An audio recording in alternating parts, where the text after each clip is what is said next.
it's a big thing to just remember. Awareness and prediction will always beat reaction on a hero like Diva. So you sort of reacted to probably people calling that out or maybe hearing the shots yourself. But if you can sort of try to predict that before it even happens, and you're going to be in her face when she peaks for the first time, you'll shut that down every time. Well, you and I have met quite a few times, but Tikatee, do you want to say hi and introduce yourself? Yeah, hello. Welcome to the coaching session. Tell us about your gameplay. What are we going to be looking at? We're looking at Lijiang Tower. I was in a pickup game. Okay, awesome. I was playing as Diva at the time. Lou, I'll let you take point on this because I am curious to see your coaching stuff. But all right, sure. I guess we can start off just by talking about Diva Mentality. So, like you said, Diva is the firefighter of a lot of compositions where it's important to keep tabs on everyone around you, not just what's in front of you, making sure you're there to enable your tank line, making sure you're there to peel for your back line, stuff like that. It looks like your team's building up a fairly aggressive rush type composition, so you can probably just go ham a lot of the time during this game. Do you want to let it play and see what kind of heroes are coming out? Sure, go ahead. Oh, sorry. I was pressing space, but it was See, on my this is what I'm talking about. Lack of control. Right? So yeah, Lijiang Tower on any Koth map, really, as Diva, you need to be really spatially aware because it's very easy to rotate around these kind of maps. So threading your backline is a very real thing. Vertical heroes like PECO or Pharah are very threading on these kind of maps. Okay, so you've got a Widow along with a very heavy dive. Widow's probably going to be pretty much on her own in this type of composition. What's the lowest SR you've coached, Tikatee? With PECO, I think it was around 1400. Okay. Time to raise my APM. All right, first thing here, if we want to pause it. You're tunneling towards the objective, and this is like a super common habit that many people have. I don't know if you're moving here just to control the point, or maybe you're trying to set up this sort of flank with Lucio, but the fight is happening right behind you right now, right where your Reinhardt was playing. They're rezzing the Pharah, where your DPS are likely taking shots. If we go to like third person and get an overview of what the Rein's doing, he could use your help controlling this space more than the point itself. So they're just rezzing, they're playing slow, but soon they're going to be coming out and about to pressure your Reinhardt. And this is where you need to be on top of your tank line, controlling that space, fighting for space with him. Because one, the point hasn't even unlocked yet. But even if the point was unlocked right now, it's more important to win the team fight, get your team that advantage, and then go secure the point. Because if you just tunnel on point too much, you're going to give up all the space on the map. You're going to get surrounded. You're going to get poked out by people like Pharah and PECO. And your backline's going to have a really hard time maintaining space. Does that make sense? Yeah. And So let me warn you ahead of time. I'm looking at the stream as I'm talking to you, and there's a little delay. Okay. I'm actually screen sharing in the Discord. So you should be able to see it in real time off of my stream on Discord if you'd like. Oh, I see. Okay, give me a second here. That's better. That's probably easy to follow along. Also, with. probably should have explained that. It's probably not that self-explanatory. Right. Definitely not scuffed. What are you talking about? So yeah, Diva, in this moment, this is where you need to be threatening with the front line because it's first fight. Space is really, really important on first fight for a King of the Hill because establishing that space and keeping that space is what's going to win you the team fight and win you the point control. Spreading yourselves too thin is just going to lead you to getting picked off one by one. And if your Widow hadn't gotten that kill on the Pharah right away, she'd be doing a ton of damage to your front line right now, and you wouldn't be there to matrix it. I think we're ready to keep going. All right. Yeah. Luckily, the enemy team is playing very slow, so our Rein's not getting punished. So this is actually good. So now that you've established that space, I guess sort of because we got that pick on the Pharah, you're doing a good job marking the flank. And this idea is really relevant for DPS members, but also for Diva, where you don't want to be always looking at your front line. You want to be like looking for where the enemy's going to be trying to approach from. And where you were scouting that PECO out, it was good. And then you turn back and you see the Pharah on point and stuff like that. So generally, when you watch Diva players, they'll be looking all over the map. They're going to be like flicking their mouse left and right, checking every angle of opportunity for the enemy and stuff like that, and looking for where they're needed most. I'd like to see more of that from you, but already like the idea of marking this flank is a good job. So the only way you can improve that from here is to make sure that you're marking this flank, but you're doing something else at the same time where you're checking on your Reinhardt, you're checking on your supports, you're checking where this Pharah is before she's on point, that kind of thing. And you just want to keep track of as many things as you can and then decide what the biggest threat is. So obviously responding to this Pharah was a good reaction, but you could always do that a little bit sooner as well. Yeah, my father gets slow reflexes for some reason. Honestly, I would say more important than reflexes, especially for a hero like Diva, is the ability to predict the enemy. And the best way to predict the enemy is to get as much information you can. So turn your camera around, see where every enemy you think is a threat is, and then you don't even need to react to what they're doing because you can sort of anticipate what's going to be coming next just by seeing them. Do you have any questions at this point, Rapier? No questions at the moment, except how do I turn that camera around without moving? Wait, what do you mean? Tikatee just means like looking around, so like physically turning your character around, not like a third-person camera or something like that. So it just means like when you're looking over on this ledge, like where the echo was, just like flick your camera over, make sure your Ryan's still healthy, he's not getting pressured, stuff like that, and then you can go back to looking at the flank. Okay. Yeah, so that's like when Tikatee mentioned it, but I think that my favorite kind of description of Diva's optimal playstyle was as a little bit of like a firefighter, where you can assume that your team is small children with lighters trying their best to light themselves on fire, and you're the only one with a fire extinguisher. So your ultimate goal is to put out as many fires as possible, especially or like prioritize that. But in order to kind of figure that out, you have to see the fires in the first place. So it's like keeping your head on a swivel, like are my teammates lighting themselves on fire?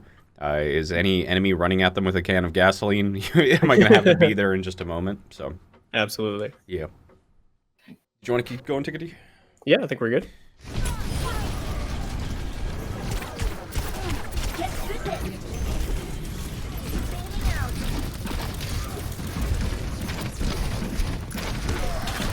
As Baby Diva, probably want to use range a little bit more against these kind of tanks. I'm really surprised you survived this long, to be honest.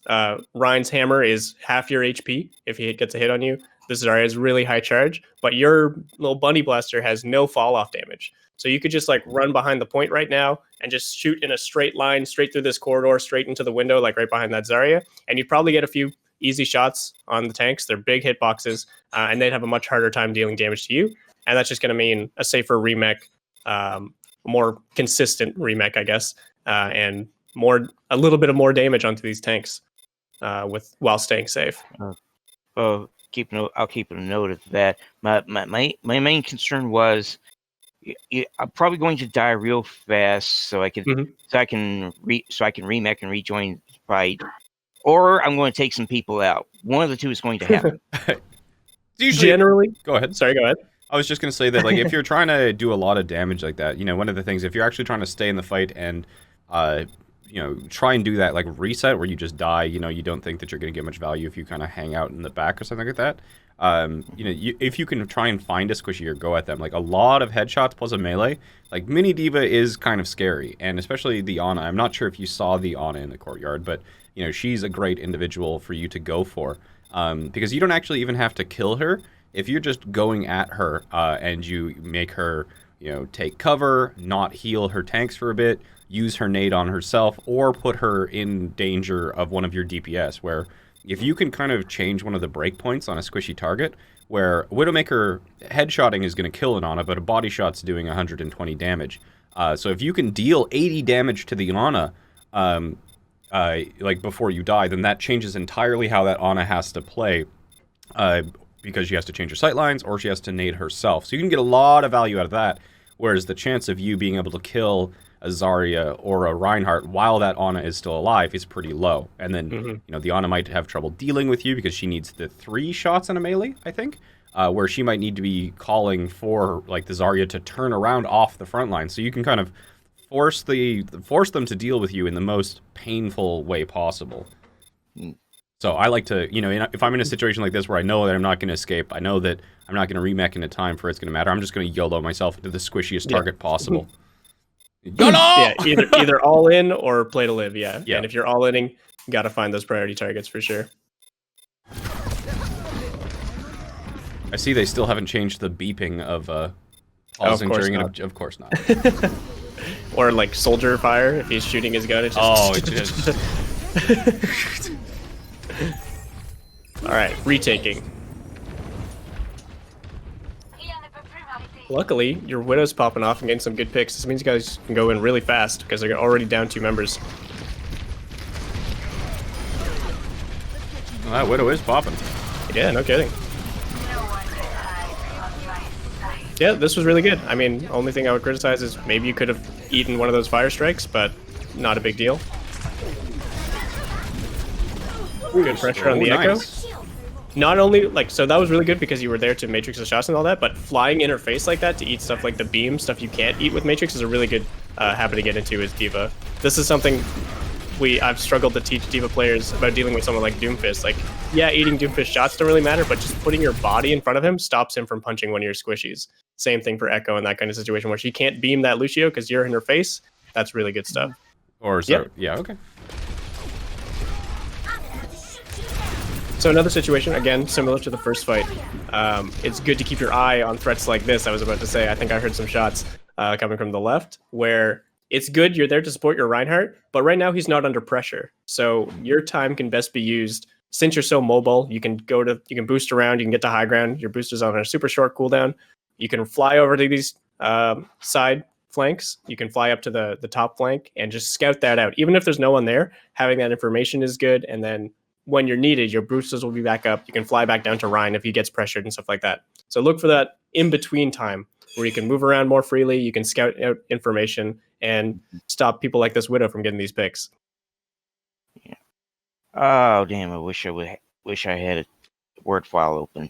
I should be writing notes. Oh, don't worry, the VOD will be available to you, so. Yeah, so it's a big thing to just remember. Awareness and prediction will always beat reaction on a hero like Diva. So you sort of reacted to probably people calling that out or maybe hearing the shots yourself. But if you can sort of try to predict that before it even happens and you're going to be in her face when she peaks for the first time, you'll shut that down every time. That is such a great saying. What did you say? Awareness and prediction will always beat reaction? On heroes like Diva. I love that saying. I really like that saying. That yoink, that's going into my toolbox.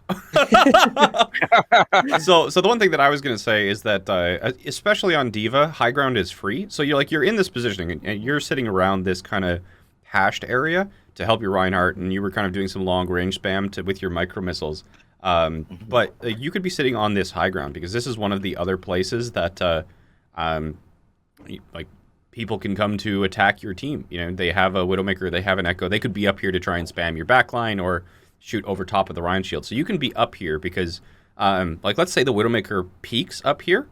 If you boost up to her, for example, then she can grapple away. But if you're already here and for some reason, you know, she shows up next to you, she tries to grapple away, you have the option of boosting after her. Whereas you can always just use gravity to get to the low ground. So by default, if there's a high ground near you, like, high ground is free. Always be on it. And then your defense matrix is still long enough where you can, as long as you're not needed to be applying frontline damage or anything like that, you can have this high ground here. Whereas if your Reinhardt retreats back towards point, you can shoot their team in the back. So they have to deal with you before they can push forward. So, yeah. My favorite way of wording that kind of concept is like, use as few resources as you need to get where you need to be. So for example, if you can use your boosters and have them up before the fight even starts and you're starting at like full resources, that's way better than needing your resources when the fight starts. Yeah. So like Jayne said, starting on that high ground and then giving your time for your boosters to come back up is going to make you so much more flexible in the mid fight than it is if you wait to react to the first thing with boosters. Yeah, it's kind of like having an extra cooldown available to you. It's almost like Junkrat where he has an extra charge of it. Where it just gives you more options because you can always get from high ground to low ground for free using gravity, but low ground to high ground always requires a cooldown. It's the same sort of thing as well. Even defensively, this applies to things because we're talking about using that tactic more. Here we're using it in an offensive way. But if you're like Baptiste or even Widowmaker, right? If you start on the high ground with Widowmaker and then like a Winston jumps you, Winston has used the cooldown to get to the high ground. You drop off the high ground. Winston drops off to chase you. You grapple back to the high ground, and the Winston looks like an idiot, right? But so that's yeah. Anyway, did you want to continue, Tikatee? Yeah, I'm good.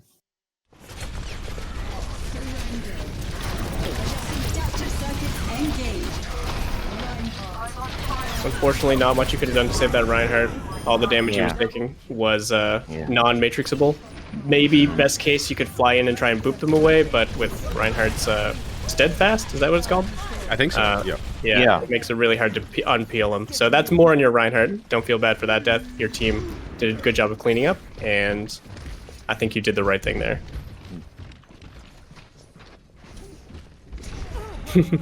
Again, you're super aware of the potential of that flank, but just put your body up there, and you'll be ready for it a lot sooner. Ooh, again, this sort of tunneling a little bit for the objective. You're worried about them coming to the point and capturing it, right? I can tell just by the way you're looking and the way you're moving. But the fight hasn't even finished or barely even started, to be honest. So staying more ready to deal with the team fight first and then worry about the objective, because realistically, even if they flip the point, but you've killed 4 or 5 of their members, that's going to be an easy retake. Since you're already controlled, you can use the fact that you own the objective against the enemy and put more pressure on them because they're thinking about, oh my god, I need to get the objective. And that's going to distract their attention, and then you can more easily split them up, isolate people, assassinate backline, stuff like that, when they're worried about running to the objective. So you don't need to worry about that as the owner of the point. You need to worry about winning the fight first. Similar thing happened on the first fight there, where we walked a little bit too far from the team. Luckily, we got that pick, but this time, you being away from the team here led them. It went sort of back and forth, and I think you could have been there to help your front line.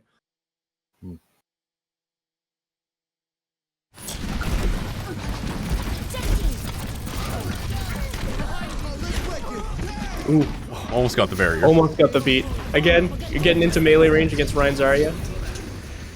Probably if you went to longer range, like Ryan would just shield your damage anyway, but you would still be a factor in the fight more than running into his hammer kind of thing. Just like Jayne said, if you can find a squishy to do that on and go full kamikaze on him, that can work. But against tanks like that, especially when they're full HP or close to, it's a hard fight to win.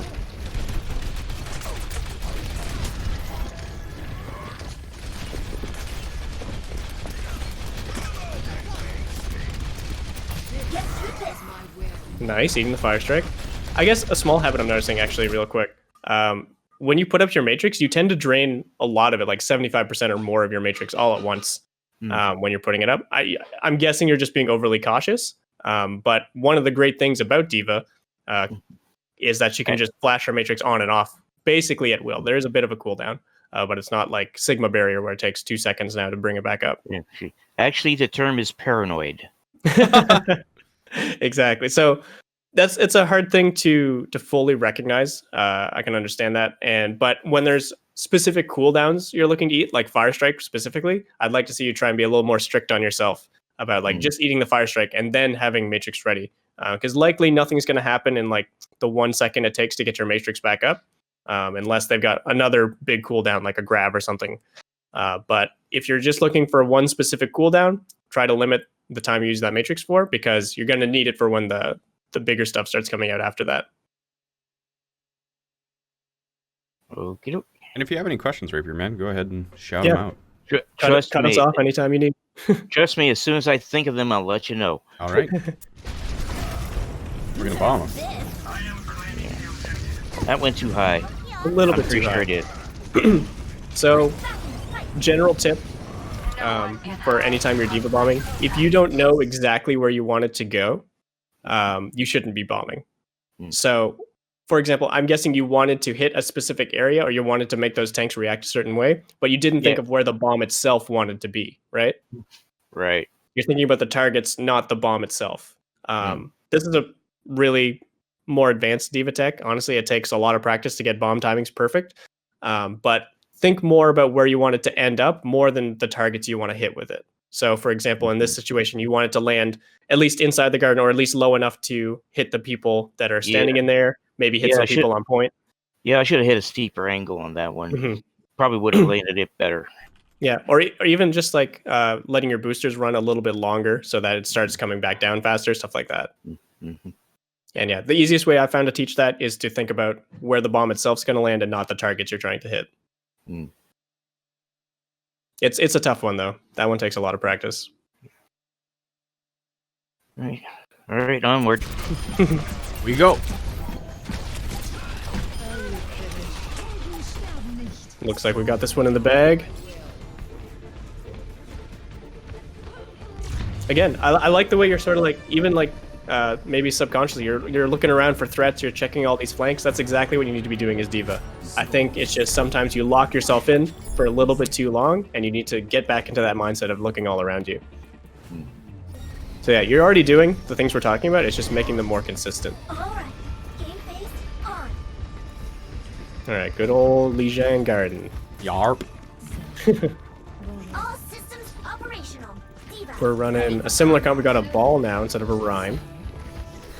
So ball usually requires less peeling, but when he hard commits, he requires more peeling compared to Reinhardt. So you won't need your attention on him full time compared to Ryan, but you'll need to pay attention for when he's actually going in, because if he gets CC'd by Brig or something, or targeted by Discord Orb, he's going to want that Matrix.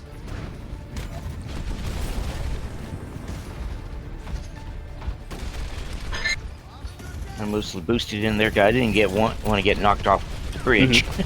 Oh, that's better safe than sorry. Again, here we're playing a lot around the objective. In this case, if we had a Reinhardt, playing around the objective wouldn't be bad, actually. These chokes are pretty easy to punish. But with Ball, he likely wants to fight more in the open. And this is sort of an idea of like playing more around your main tank when you're playing off tank. So understanding what your main tank wants to do, what his hero is good at, sort of thing, is a good sort of checklist to go through before you even load into the map. So if you're thinking, oh, I'm playing with Ball this time, he's probably going to want to play more aggressively than Reinhardt. So I should look to make sure that I'm ready to support him more aggressively. And in this case, it probably means going to fight near that bridge where the attackers were coming over, or maybe even outside the point around the ring where he's looking for boops and stuff like that. So unfortunately, he goes down due to his own hubris, maybe. But I think he was feeling pressured. I saw his HP at like 50% at one point, where you were mainly standing on point again. So looking for that opportunity to help your main tank before solidifying the objective when it's not needed. We're suffering a lot of boops though this round. It's not looking good. Good pressure on the Tracer. Forcing recall is huge.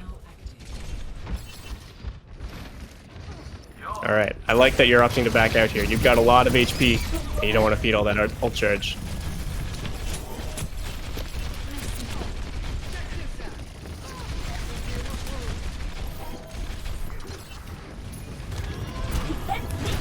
Again, a little bit. Well, okay, two things. It's not bad to peel for this Ball. Wow, look at that neck.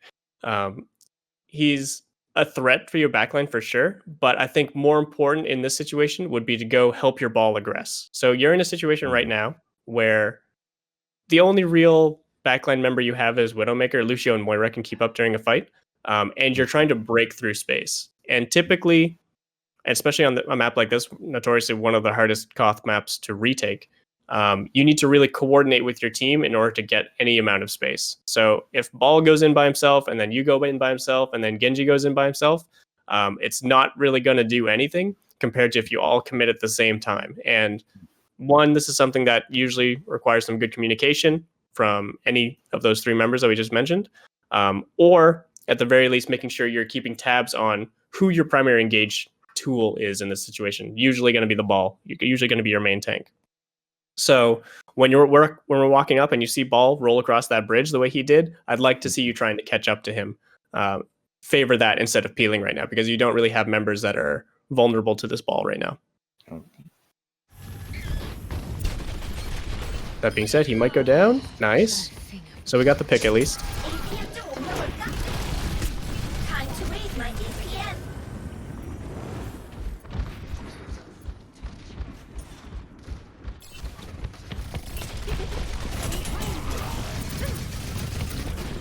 Good peel for your Widow. We're still waiting for our full team to be here to commit. Okay. We got to pick on the Zen. Our Widow goes down, we're even.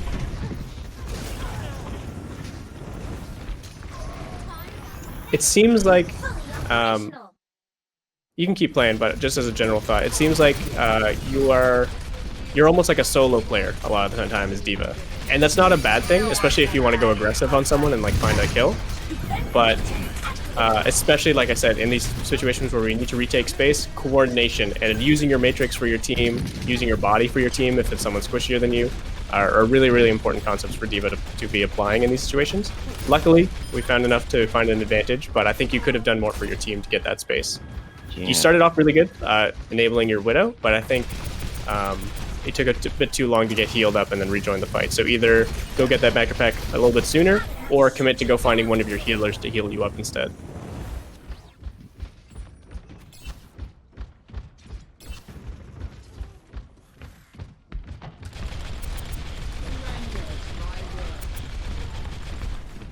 Again, the thing here, your team's going aggressive, and we're around the point. Imagine if you were up there with them, getting all these frags. Rack up the kill feed, build that ultimate faster, that kind of thing. Right. You just want to stay. You want to stay the same tempo or the same pace. You want to be moving as fast as the rest of your team. You want to be keeping up with them. If they're playing slow, you want to be playing slow. If they're playing fast, like they just were, you want to be playing with them. Yeah, mind you, this is a pug game. Mhm. Imagine comp at my level. They're all like it's a different beast. different individuals.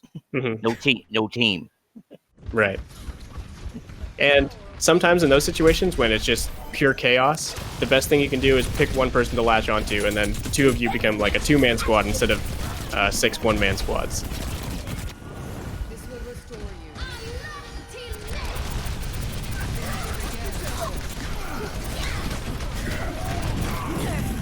That's I a like pretty this good bomb. one. I was gonna say, this is perfect.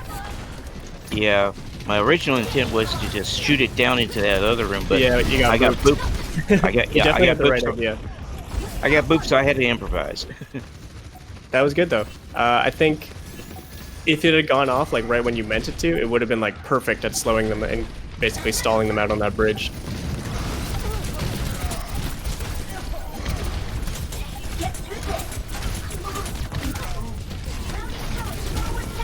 Kills going back and forth. Yeah, this was mostly me trying to stall so we could capture the point. Yeah, and I think you did the right thing there. It's unfortunate that we lost an early advantage and they were able to play around their Baptiste lamp really well for your Diva Bomb. But they've committed a lot to getting this, and now look at all the ults we're coming online with. So hopefully we can put these together, and we don't even need them. Look at these kills coming through. This brig has gotten pooped off the map, I swear, 5 times. It's so funny! I feel bad for them, man. Just watching it happen. So you see the kills that just came through the enemy team here. This is the idea, like, it's not just you. Everyone on your team is kind of going in one by one. And this is what happens, where yes, you had an advantage and there was a good time to strike together, but you still need to work together to push that advantage. If people go in one by one and try to make all of their own plays, people are just going to get picked off one by one. So yeah, that was such a good situation to be in, but we got a little too antsy. And this isn't even on you. This is just sort of a team problem. And this is basically most stalling here. I mean, it's A lot of 99. You damage. don't really have a choice. You gotta Yeah. get on and hope. Yeah. And else for you to do. The beat comes in. Can the supports make a hero play? I believe. Lucia's going for it. He's trying. Yeah, if we were just like 2 seconds more patient on our blade, on our... I think we had mines coming up too. We had beat on top of all that. Imagine if we just used those all together. It'd be so free. We are coming up on the hour, so we're not going to be able to do the third map. But, Okay. yeah. Want to wrap it up? Yeah. All right, so first of all, any questions about anything we've brought up about this map, about Diva? Not at this time. All right, so yeah, just as a quick recap, biggest thing is always going to be awareness on a hero like Diva. You have the mobility, you've got short cooldowns, you've got really good peeling tools, you've got a big armored body that you can help basically do anything your team wants to do. So make sure you're staying aware of what's happening around you, both from your team and from the enemy team, and responding to all those little fires. You gotta see them all first, and then make your decision on which one's most important to attend to. All right. On top of that, just a general rule: always favor the team fight, especially on maps like King of the Hill, before the objective. It's more important to win the fight out because that's going to make the objective 10 times easier to take than it is to just rush straight to the objective a lot of the time. And this is a very common symptom. And sometimes if your team decides to just rush objective anyway, you should probably stick with them. But if your team is looking to pressure space or take a fight somewhere else, you should be prioritizing that before moving to the objective. Because like I said, you have a lot of tools that can help your team in those situations. Okay. Okay. Now I do have a question. Is this transferable to all the other map types? I would say yes. For example, on payload, you don't want to be trying to go, like, say you're on attack and you've pushed payload halfway through, say, Kings Row streets.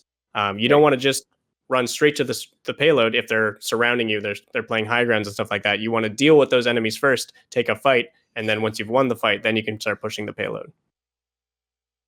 There are some exceptions to that rule, but that's like generally you want to focus on the fight first. Right. All right, that's it then.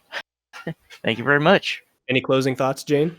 No, just great to talk to you again, Rapier Man. It's been a while. But yeah, thanks for coming to in. see us still hanging around. Yeah.